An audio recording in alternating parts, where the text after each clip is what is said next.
تخش بقى معانا الفيديو كده واذكر الله وسمي الله وصلى على الرسول. انا بذكر الله تطمئن القلوب. اللهم صل وسلم وبارك عليك يا سيدي يا رسول الله.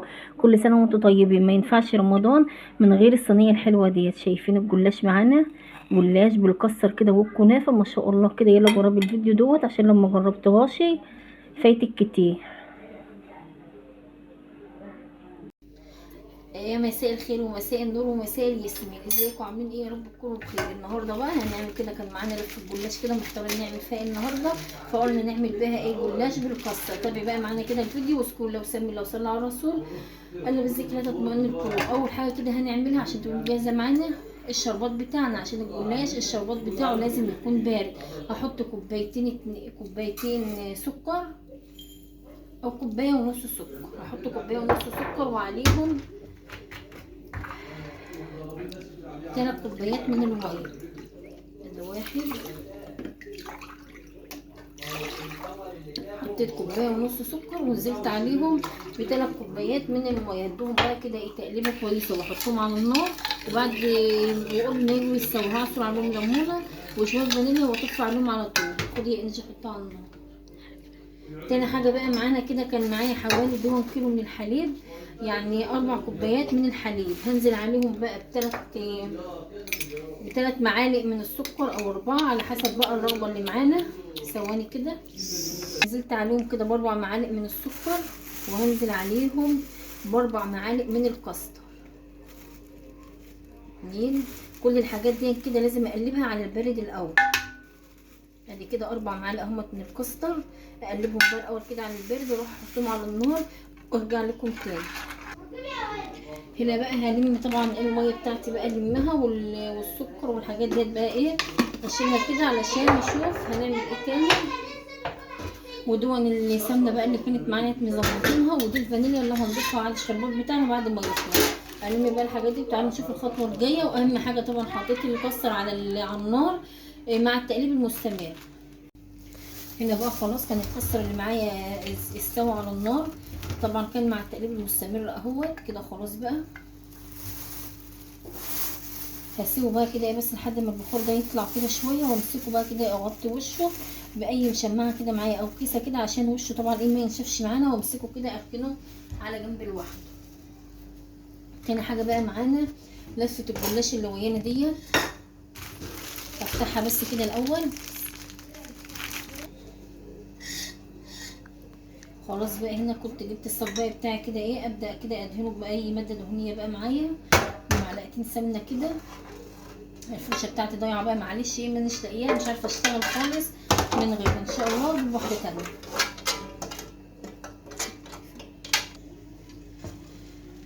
معايا بقى كده ايه دوت نص كيلو من الكنافه. مش هستعمله كله، يعني ممكن ربع كيلو او اقل خالص من الربع كيلو كنافه معانا.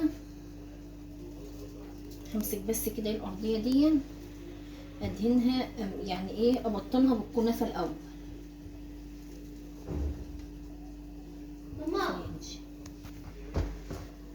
هنا خلاص بقى بطنت الارضيه كده بشويه من الكنافه، وبقيت الكنافه ديت هعينها تاني لاي مره تانية.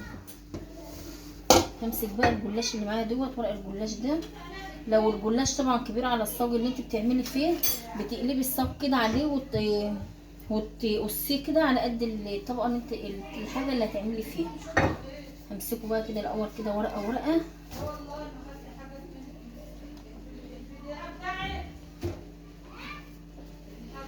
وابدا بقى كده ايه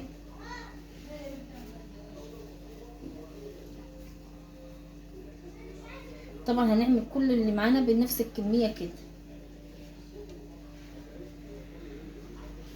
وكل ورقه هندهنها سمنه.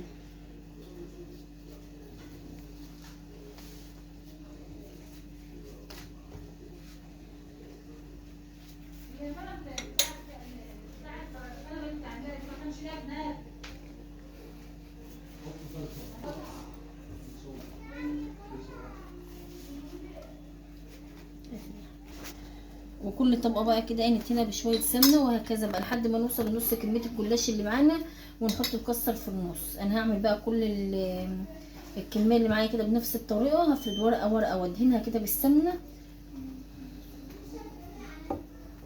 طبعا الفرشه كان زمانها وفرت عليا كتير دلوقتي. نرجع تاني بقى نفس النظام اللي عملناه دوت.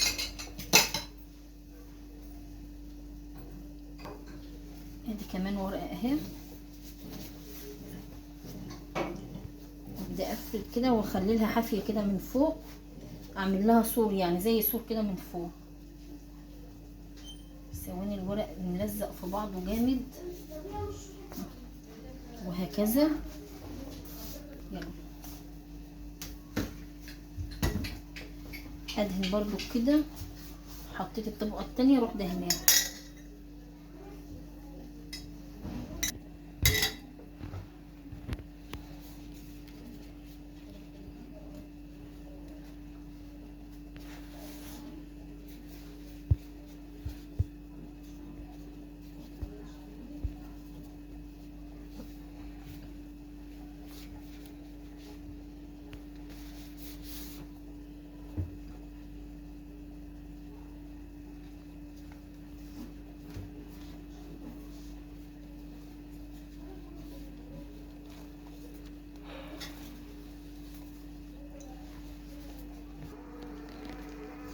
هنا بقى خلاص كنت هنزل بالكاستر في النص. الطبقه بقى اللي هنزل بالكاستر عليها ما احطش ما ادهنهاش سمنه.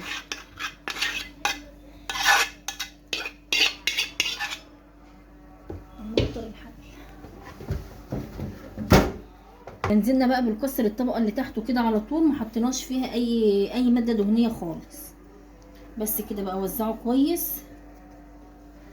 شفت بقى فايده السور بقى علشان ايه ما يطلعش منها وكده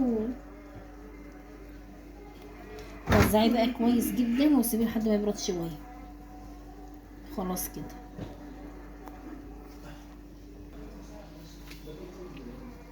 وابدا بقى اغطي تاني، وكل طبقه برضك ادهنها ايه بسمنه او بالماده الدهنيه اللي عندي. بصراحه يعني لفه الجلاش اللي كانت معايا ديت ما كانتش احسن حاجه خالص، كانت كده كلها لازقه كده في بعضها يلا الحمد لله. بس هنسويها يعني. بس كده برضو نفس اللي عملناه في الاول، ما بين كل طبقه وطبقه ندهن الماده الدهنيه بتاعتها. بس كده بقى واغطيها واسيبها لحد ما تبرد، واروح مقطعاها ومدخلاها على الفرن على طول. ودي بقى القطرات اللي كنا عملناها اهيت، ده عشان نقطع الاول وبعدين نبقى ندهنها. هجيبها بقى كده علشان ما فيش حاجه تطلع من ده.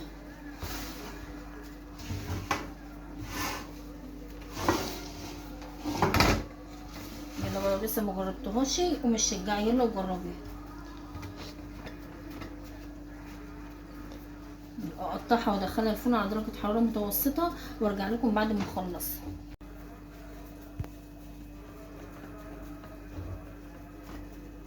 دي بقى صوص الجلاش لما طلعت بقى معانا من الفرن، هي سخنه والشربات بتاعنا لازم يكون بارد. ننزل بقى بكده على طول، نسقيها بقى بالشربات على طول. بس كده يعني ايه. يلا بقى اللي ما جربتش ست الجلاش ديت، مش عايزه اقول لكم بقى ايه جوزها يغضبها الليلات دي.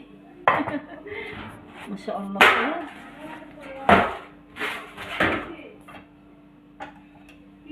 شايفين بقى الجمال والحلاوه بقى.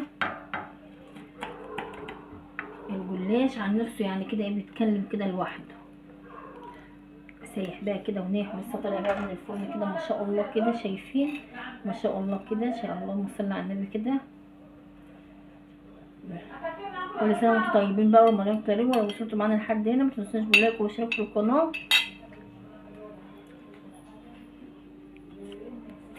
عايزه رايكم بقى كده بصراحه في صينيه الجلاش اللي احنا عملناها ديت، ويا ريت بقى كده تجربوها وتقولوا رايكم بقى كده بصراحه فيها.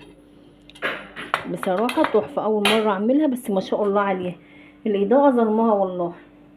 السلام عليكم ورحمه الله وبركاته.